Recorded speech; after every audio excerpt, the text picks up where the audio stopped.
like to say shalom on this morning to all my Israelite brothers and sisters, those that are near, those that are far off. I want to come on here this morning and just try to encourage some of the brothers and sisters, you know, to continue to stay steadfast in the word. We've been hammering away, and we're going to continue to hammer away, uh, robbing men for their preeminence over other men and their self-righteousness. One of the laws that we have is the law of faith that comes. It's one of the laws that we have, and what the law of faith does is the law of faith excludes men from self-righteousness, because we understand that some things are only going to come by faith as we believe the Most High for whatever it is. That means that just the very thing that you exercise in faith for comes to show you that you are powerless to do anything about it. So faith, being the substance of things hoped for, becomes the evidence of things that are unseen. For everything that is unseen is something that a man hopes for. But why would you have to have faith for something that you're hoping for? And if you could bring the thing that you was hoping for into existence or to full fruition, you wouldn't need faith at all. You see? So faith excludes self-righteousness. Now I'm going to do this particular video here.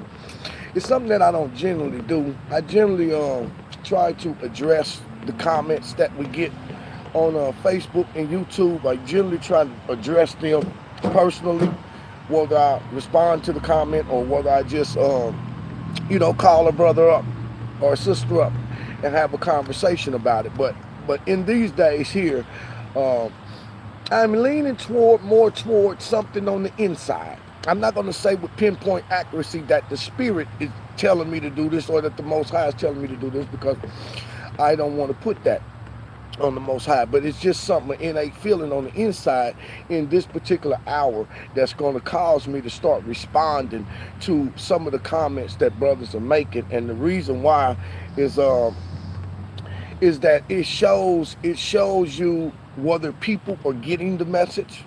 And it also helps you to put your finger on those brothers that still carrying the weight around of a self-righteous spirit. So the videos are going to always be for edification, for those that are genuinely trying to learn. And I want to say this, make this perfectly clear to the brothers and sisters that follow my channel. My channel is for those that are on milk. Because the heir, as long as he is a child, differs in no way from a servant, even though he's Lord over all. But he is brought up under tutors and governors until the appointed time, until his understanding get where it's supposed to be, and he can be released in the hands of the Spirit. And the Most High, by way of the Spirit, can lead him into his own destiny. That's what my channel is for. My channel ain't dealing with no people that have grown up and been released. People that know how to lean and depend on the Spirit. People are walking by the holy and righteous law that as the Spirit lead them. My channel is not for them, you see. But it's evident that we have plenty of brothers, because we have a set of brothers out there that they're not trying to learn anything. The only thing they want to do is go trying to critique everything that somebody else say and trying to find something wrong, just like a pharisaical spirit, how they used to always try to entrap or ensnare the Messiah, but they never could ensnare the Messiah because he knew what was in their heart. That same spirit of discernment is operating right now, and even though you might be on the other side of the world and you might be in another state, that spirit of discernment is reading all the way in your heart, pulling out the unclean motive of your of whatever your intent was.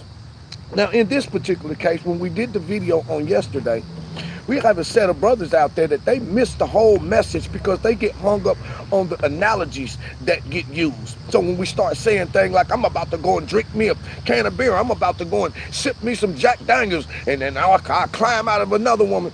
And you know what? We got brothers on there that have the gall enough to come back and say, this elder, he needs to stop doing some things. As though you walking with me. As though you see what's going on in my house. As though you see what's going on in my life. I invite you into these things, and I use these analogies, and I don't exclude myself to paint a picture that all men are in the same place. And it's a self-righteous, hypocritical type of spirit that comes to declare what somebody else need to stop doing when you got 100 things in your own life that you ain't become an overcomer at. See, I have overcome many things in this walk. I have seen the spirit get me over many hurdles. But in order for I stay in contact with the things that I don't do no more, I still live my life as though I do them anyway, because it keeps me in contact with the people that may still be doing these type of things, and it keeps me from having a judgmental spirit.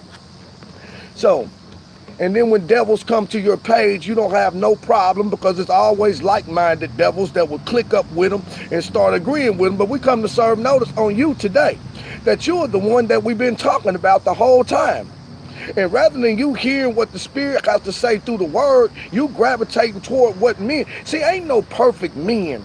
Ain't no perfect man, ain't no righteous man, ain't no man getting no praise on my book, and I don't want no people praising me. So that's why I pull out these ugly analogies. I'm reminded of when I was preaching a sermon one time in church, and after that, one of the mothers came. She said, "Reverend Milligan," I said, "Yeah, Mama." She said, "Why do you just get up there and say those awful things about yourself?" You know what I said? I said, because they're true. You see, and many of our brothers and sisters, you think that you got to go into a place of pretension in order to operate in the gifts that the Most High have given you. But the gifts and the callings of the Most High are without repentance. That means that your life can be ragged than a can of sauerkraut, but if the Most High gave you a gift, ain't nothing that you can do about it. Every time you turn around, if you get drunk, you open up your mouth, the word gonna spill out. If you get high, you open up your mouth, the word gonna spill out. Whatever you doing, because the Father don't give us his gift based on how good we are, because after all, there are none that are good. So you young brothers better get this through your consciousness right now. You see? And even though you are right, that elder do need to clean up some stuff in his life. You are right, but not from the mindset that you're talking. You see, that elder need to clean up some things in his life, because everybody got some things in their life that they need to clean up. That's why we have the Spirit that helps us with our infirmities, because if the Spirit don't help you with your infirmities, which is your sin, you can't clean nothing up. Howbeit, you got a set of people that keep running around here like they responsible for their own success, and that God gave me my gift because I live such a righteous life. Well, even if that was the case, you couldn't take no credit for it, because there's so much word that's down in here that it'll spit out word like this: "Blessed is the man who the Most High have not imputed unrighteousness in." You see, there is a man out there that the Most High have not ever put anything unrighteous in. There is one like that. But the vast majority of the ones running off at the mouth, they can't declare that they are it.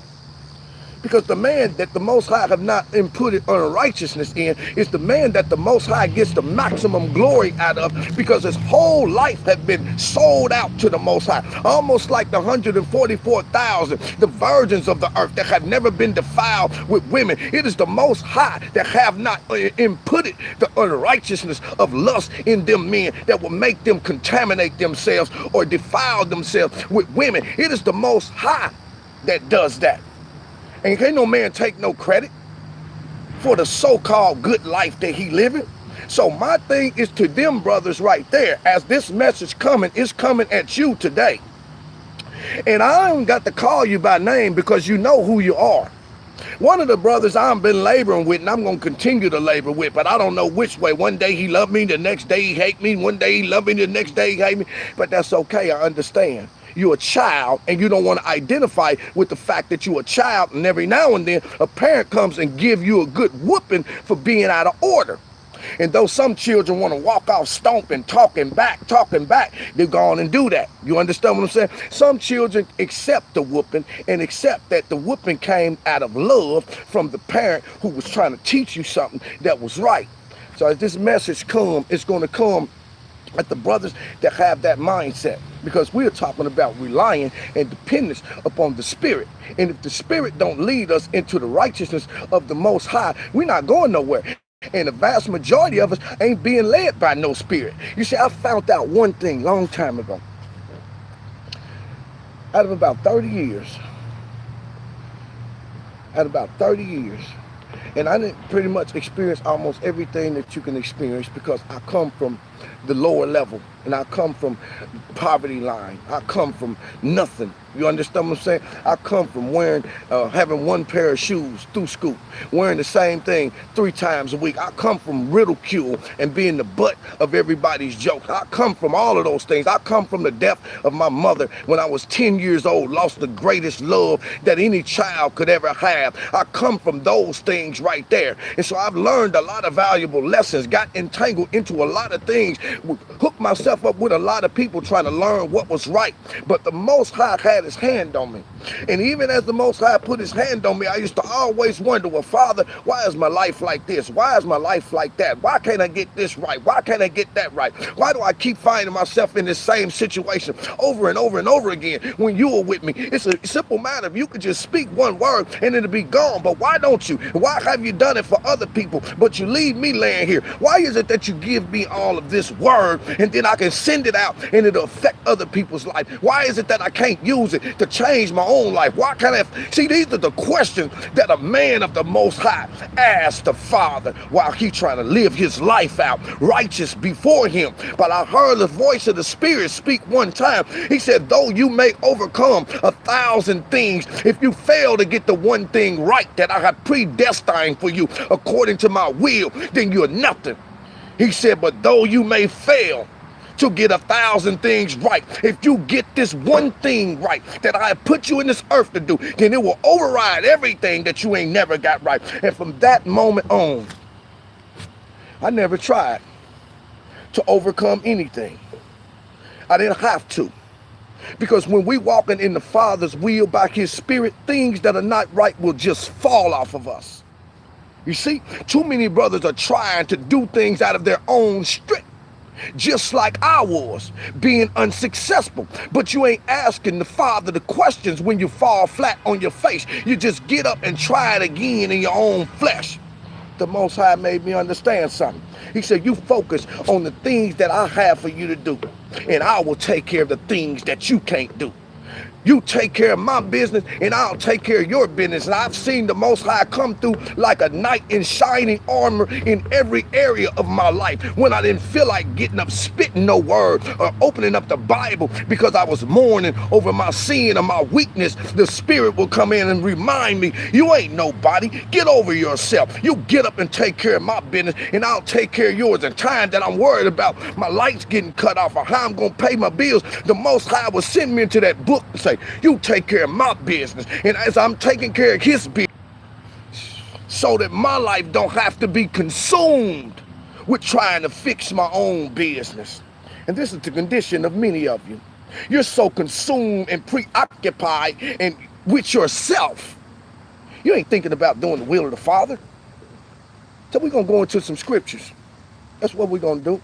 And to our younger brothers and sisters, these are lessons that are valuable. You take care of the Father's business. You find out what the Father's will is for your life. No man can show you what the Father's will is for your life. So you got to get these messages, and you got to have an understanding and a comprehension of the workings of the Spirit, because that is how you're going to be led to the Father's will. And let me show you that right now while we're thinking about it. Let me show you that right now. Let's go to the book of Romans. You see, I'm sticking to the truth that every man's a liar. And I was looking for the rap song to play because it is a rap song. And I do believe it's by a brother named Peasy. I'm not sure, but I just think. But he got a song. He said, I'm sticking to the truth that every man's a liar. And that's what the title of this video is. I'm sticking to the truth that every man's a liar. Ain't no man gonna glory in the presence of the Most High. Not amongst me. No man gonna glory. Yep. Let's go to Romans. Let me show you something. You see, those very people that's running around here trying to critique videos and all of that, they the worst people on the planet. They're the worst people on the planet because they so preoccupied with looking at what's going on in somebody else's life that they can't even see all of the things that's wrong with their own life, even though you got 1,000 scriptures that tell you not to do it. Why, behold, thou hypocrite, why behold the beam in your brother's eye? Why talk about what your brother need to do, what your brother need to stop doing, when you got a log in your own life? He said, first, you hypocrite, go and cast the log out of your own eye, and then you might be able to see clearly enough to help your brother with the little speck that's in his own life. All through the Bible, we see these things. And then our brothers with this sick, twisted mentality, they want to pick and choose what they gonna do. When it come down to certain things that Hamashiach said, like judge not lest ye be judged, you want to rip that page out the Bible and declare that the law don't no longer matter, so that you can't line up, so that you can justify yourself by running your brother down. Never mind the fact he said judge not that you be not judged. When it comes down to him telling you anything that you see in your brother, you understand that what you see in your brother is in you already double time. Never mind that you want to rip that page out of the Bible. You don't want to declare yourself as the hypocrite that have a beam or a log in his eye. But every time you look at something that your brother is doing, that's who you are. And you can't see it because you got a log in your eye. And when you got a log in your eye and you doing that, the Bible declares you as a wicked one. And the book of Proverbs says the reason why you can't see that you're wicked is because the wicked know not at what they stumble, because they're in darkness. They've been blinded by the beam that is in their eye, and their sight has been taken away, and they don't even understand what it is that's causing them to stumble. But the Spirit comes to bring the light of conviction, that when the light come on, you can see the damage that you done, and then start going back and repenting and asking for forgiveness here and asking for forgiveness over there. Let's go see Romans, because we're talking about you got to find the will of the Most High, and it ain't but one way to do it. I'm sticking to the truth that every man's a liar. See, when we come before the Most High, declaring before him, listen, Most High, I am as a filthy rag. You know why? Because man was made on the 6th day. What did God make him out of? He made him out of the dust of the earth. The dust is the lowest form of anything on the earth. It is good for nothing. If you take the dust and you put it in your pocket, now your pocket is dirty, your hand is dirty. If you take the dust and you go and try to clean the dust up with water, you just made the water muddy. You can't grow nothing in the dust. Anything that you do with the dust, if you wipe your hands on somebody, shake somebody's hand, you have contaminated another person, because the dust is the lowest form of anything on the earth, and it is good for nothing. But when the Spirit of the Most High get in there, see, look at Adam crying out. Look at the dirt. Look at the dirt crying out. Oh, why did you make me like this? Oh, why can't I get over these things? Oh, look at this sin in my life. Oh, I don't want to be like this. Look at the dust crying out against his own very nature. But the Most High know what he made you out of. Look at the joy that he get when you recognize who you really are, when you recognize how filthy you really are. It makes his righteousness and his mercy and his kindness and his love for us, it magnifies itself in our life. When we can see ourselves for what we really are, his love overshadows it, and he magnifies it, and then he breathes his Spirit into a thing that was once good for nothing, that corrupted and contaminated everything. And when that Spirit is in there, that dust became topsoil that now you can go and plant and food can grow out of it. That dust became topsoil that was good. The grass can grow and things could be replenished from it. But the dust field, see, many of them, you don't want to identify with the fact that you was created out of the most worthless thing on the planet. That's why Paul came along by the Spirit and said, that is in my flesh dwelleth no good thing, because his flesh was composed of dust of the earth, which was good for nothing. He said, but the spirit of the life that was in Christ had made me free from being nothing. I first must have to be able to identify with who I am up against the backdrop of the Most High's righteousness. Got to find the Father's will. So, let me show you how to find it. Now, all you brothers out here thinking that you're going to study your way into the Father's will, you are out of your mind. The Most High's glory, he had too much power and carried too much weight for any man out here to be glorying like it was something that he done. All good things come down from the Father of lights. Ain't no good thing in no man, period. And every time one of you jokers jump up here and try to portray yourself as some self-righteous, it's going to be a spirit and a thousand scriptures to come at you to put you flat on your face. And if y'all not careful, we'll start calling you by name. Only reason why we don't call you by name because right now we can't discern whether you're just a child that don't understand or whether you're a devil. Remember, the heir, as long as he's a child, he's no different. He don't look no different from a devil, even though he's Lord over everything. You see, because the immaturity of the child is what makes them the same as the devil, and sometimes you can't tell the difference, and that's why I don't call people by name like that.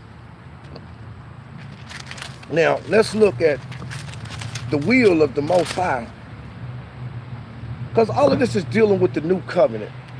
All right.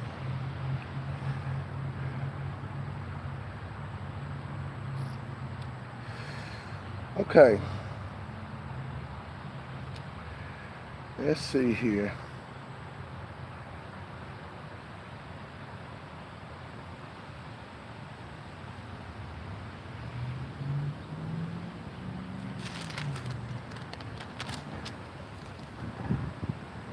Let's go here. Now, this is for my brothers who say, that elder need to get this out of his life. That elder need to get this out of his life. But you don't know what the elder's life is like. You only aware of the videos that are made and the analogies that get used. You don't know whether there are things that the Father have already allowed me to get out of my life, or you don't even know whether there are things that were ever in my life, period. You don't know. So you best be careful when you start speaking. But just in case, let's look at your own life. Let's look at the things that in your life, and let's use some of these same analogies that we would use. Your thought process. You may not drink. You may not smoke, like the Christian church that harp on external sins and sins of the flesh. So if they don't drink, and if they don't smoke, and if they don't fornicate, they marry, if they don't do these type of things, then they think that makes them righteous. But what they don't understand is that you have a whole nother set of sins that's operating that's far worse than the sins of the flesh.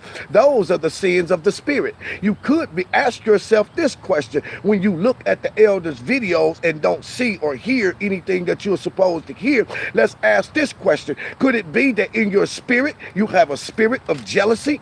Could it be that you have a spirit of envy? Could it be that you have a spirit of rebellion? When the word pricks your heart, you want to rebel, be rebellious against it? Could it be that you have these sins of the spirit operating down in you? See, there are a whole number of things to deal with. And we're not just dealing with the brothers that's coming at these, because these videos got to go forth for the brothers and sisters that are children. Everybody have to learn, because we are trying to find our way into the Father's will. Therefore, you must know what to do, and you must know what not to do. That's according to the scripture. And if scripture tell you not to do something, then you ain't got no business doing it. And if you do it, you're going to get rebuked. You're going to get rebuked. Verse 26, likewise of the 8th chapter. The Spirit also helps us with our infirmities, for we know not what we should pray for as we ought. See, do you know how many things, how many character defects that are built in our Adamic nature? Whether it's sins of the flesh or sins of the spirit. The sins of the flesh, they are overcomable. The sins of the spirit, they ain't overcomable, except the Spirit makes intercession for you.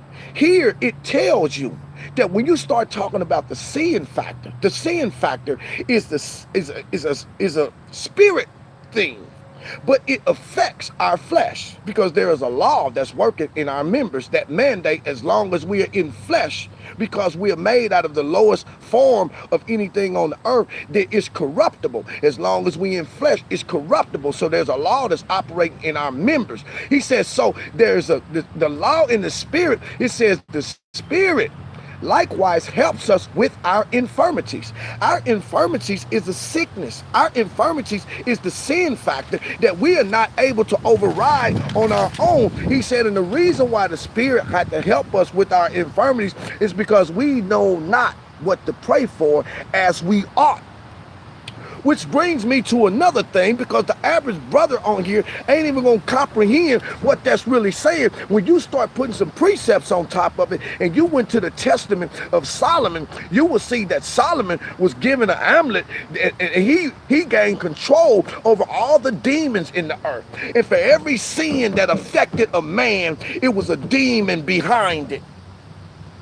And Solomon could call the angel that could bind that particular demon. So not only did he know the demon that caused all these things, the spirit of fornication, it is a demon that's behind that empowers a woman to go and deceive a man. But Solomon understood that it was an angel that would come down and thwart the purpose of that demon that was this, over the spirit of fornication. You see? The spirit of lust, that was a demon that's behind that. All of these things and these sins that we go through, it is demons that are behind it, but we don't know what to pray for as we ought. So the spirit had to help us with our infirmities. See, Solomon knew, and Solomon could call on the angel. He said, which angel thwarts your purpose? And they had to tell him, because they are up under his jurisdiction, because the Most High declared it to be so. And then those demons will have to tell him, well, Michael the archangel stops me from doing this, and this is what I'm terrified of, and if you put this on me, I won't be able to do nothing. So Solomon had direct access to the thing that would stop the demon from plaguing men. Men didn't even understand what it was that was plaguing them, just like we don't understand what's plaguing us. We think it's just a character defect that's in us, but what we don't understand is that it's a demon that plays with a man in his sleep and causes him to ejaculate when there's no woman there. That is a demon that is there. It is a demon that causes a brother to hate another brother. It is a demon. It's a demon that does those things. And Solomon knew how to call the angel that would thwart the purpose of that demon. But here Paul is saying these demons have been released in the earth. He said, and the spirit now will help us with our infirmities, because we know not what to pray for. He said, and he told Solomon, he said, yeah, you tormenting us right now, but the time coming that your kingdom shall be split in two, and we shall be released, and we shall have our way with the men of the earth, because they will not know how to call what angel to call on to thwart our purpose. And here Paul is saying, we know not what to pray for as we ought when it comes to rebuking the demon that's behind the infirmity that we're dealing with. He said, likewise, the Spirit helps us with our infirmities, for we know not what we should pray as we ought. Now, who's going to come up here and make this letter into a lie? As though you can go like a Christian deacon, oh God, oh thank you, oh yeah, like you know what you're going to pray for. You see, when Solomon called for the angel, the demon was stopped immediately. How many of us can go and pray to the Most High about something and that infirmity stop immediately?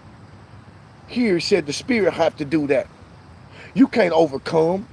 You don't have the power in your flesh to overcome sin. So why pretend to be self-righteous as though you do? When everything that's coming at you out of the scriptures is going to make you be made manifest as a liar. And that's what I'm doing. I'm sticking to the truth that every man's a liar. The Spirit helps us with our infirmities, for we know not what we should pray as we ought. But the Spirit itself makes intercession for us with groanings which cannot be uttered. See, you can't even comprehend. You can't even comprehend the things that's taking place. While we taking care of the Most High's business, the Spirit is making intercession for us with moanings and groanings that cannot be uttered concerning the infirmities that we can't find ourselves power to get over. And while we take care of the Father's business, we have the assurance that the Spirit is interceding on our behalf, and you'll look up and things have just fallen off. Things are just falling off. You couldn't stay with one woman. For 25 years, you couldn't stay with one woman. But now for 30 years, you've been with one woman. And what happened? The Spirit was helping us with our infirmities.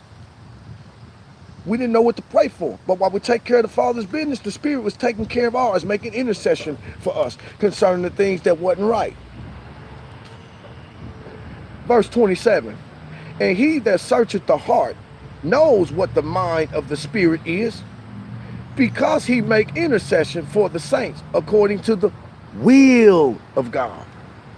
You see, first the Spirit have to help you. The reason why the Spirit is helping you with your infirmities is because you don't have the strength in your flesh to overcome them.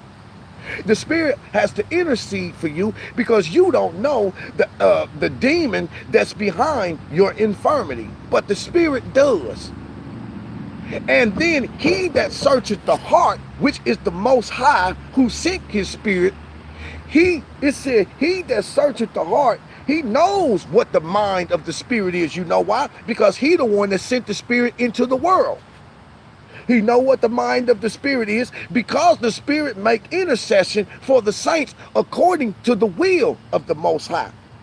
The Spirit is intercede on your behalf because of the will that the Most High have predestined for us as individuals. So if you can never tap in and have an understanding of just what it is that you possess as an inheritance, how are you going to be able to find the will of the Most High in your life? You spend your whole life wondering about this, wondering about that, wondering about this. And I know it's many people on Facebook that would declare unapologetic and unashamed, I don't know what the Father's will is for my life.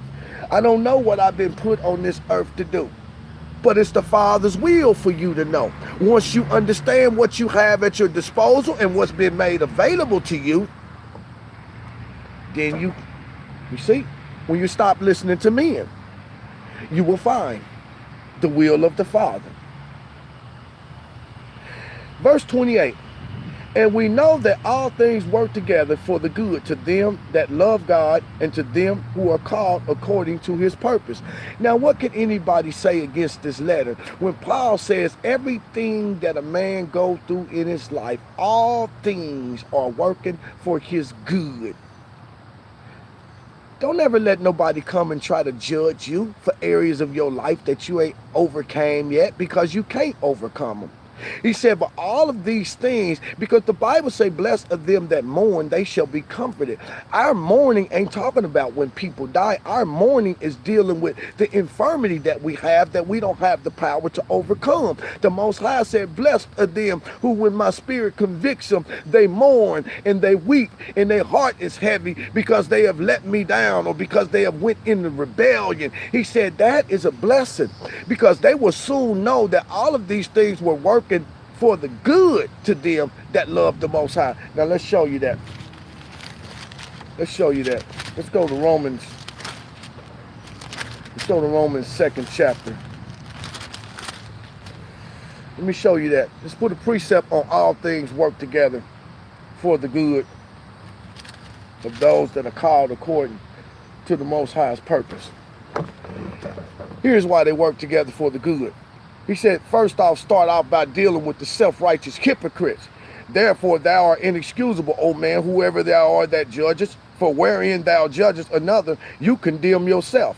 For thou that judgest, do the same thing. You might not do the same sin from a fleshly standpoint, but when it's talking about you that judge do the same thing, it means that you are not without sin in your life. So first off, you are declared unexcusable, and you become a hypocrite before the sight of the Most High, his holy angels, and all the brethren. When you pass judgment on the brother for the sin in his life, when you yourself have sin in your life, it's not your brother that stands condemned. It is you that stands condemned. And the reason why is because you don't understand that what we just read, all things work together for the good of them that love the Lord and called according to his purpose. It's a man's sin that comes to show him the Father's holiness. And without that, you understand what I'm saying? He wouldn't otherwise see clearly enough. So it's you that condemns yourself, because when you have that mindset, you can't get better.